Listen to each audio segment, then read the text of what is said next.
If your Stanford cover letter sounds generic, robotic, or overly perfect, it could actually hurt your chances of applying. Because Stanford is not just looking for a polished letter, they're looking for you. Who are you? So, in this video, I'm breaking down how to write a Stanford cover letter that actually helps you stand out.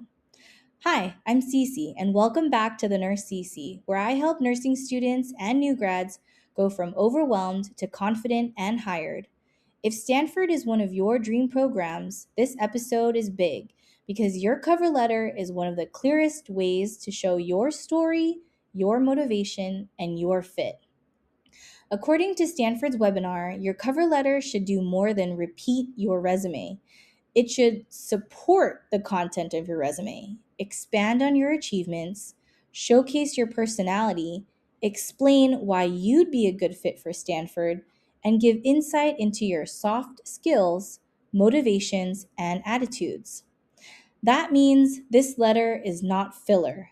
It is a chance to help them understand who you are, why nursing, why Stanford, and what makes you different. So, what does Stanford look for? Stanford described the cover letter as an opportunity to share your qualifications, interest in the position, motivations, personal experiences, educational training, clinical experiences, work experience, volunteer experience, and even military experience if applicable. They want to see the culmination of your entire nursing journey, not just what you've done, but how those experiences shaped you into the nurse you are becoming. If I were building a Stanford cover letter, I would make sure it clearly answers these questions. Who am I? Why did I pursue nursing? What motivated me to get to this point? Why Stanford? Why Stanford's environment? What makes me uniquely qualified? What can I offer to the organization? That does not mean you need to sound dramatic. It means your letter should feel intentional, reflective, specific, and real. And a simple structure that works well includes paragraph 1, paragraph 2, and paragraph 3, and a closing.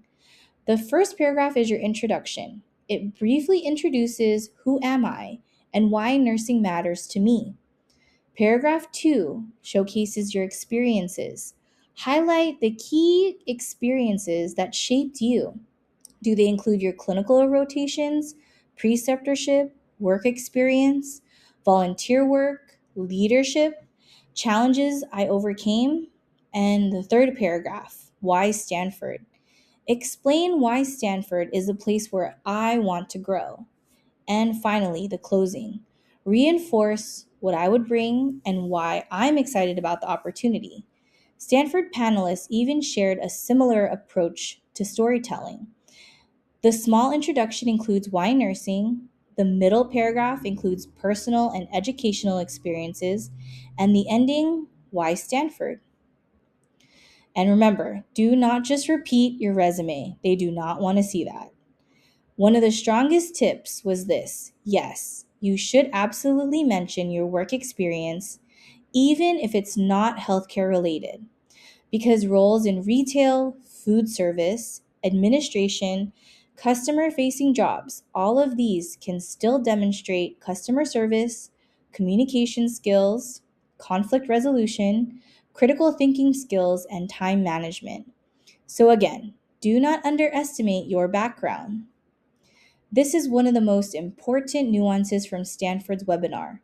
You can mention interest in a specialty area, but Stanford also warned that if your cover letter is too specialty specific and then you interview for a different unit, it may make a hiring manager question how committed you are to their department. So here's the balance. It's okay to mention a meaningful specialty interest, but do not write your whole letter so narrowly that it only fits one unit. Keep your story grounded but flexible. A strong cover letter stands out because it feels authentic, not because it sounds perfect. Stanford specifically emphasized that they want to understand how hard you work to get here, what makes you uniquely qualified, and why you are an asset to the organization. So the strongest letters are personal without oversharing, specific without rambling, confident without sounding arrogant, and finally, polished without sounding fake. And the biggest mistakes I would avoid are repeating your resume word for word, sounding too generic, trying too hard to sound impressive, making the letter too long. Remember, they said 1 page. Making it so specialty specific that it limits you, and then leaving out the real reason why you care about nursing and Stanford. Stanford says the cover letter should be 1 page. So every sentence needs to earn its place. In the next episode, I'm going to break down how to answer the Stanford application questions in a way that is reflective, authentic, and memorable. And if you're serious about applying, subscribe and keep following this series because we're building your Stanford application one piece at a time.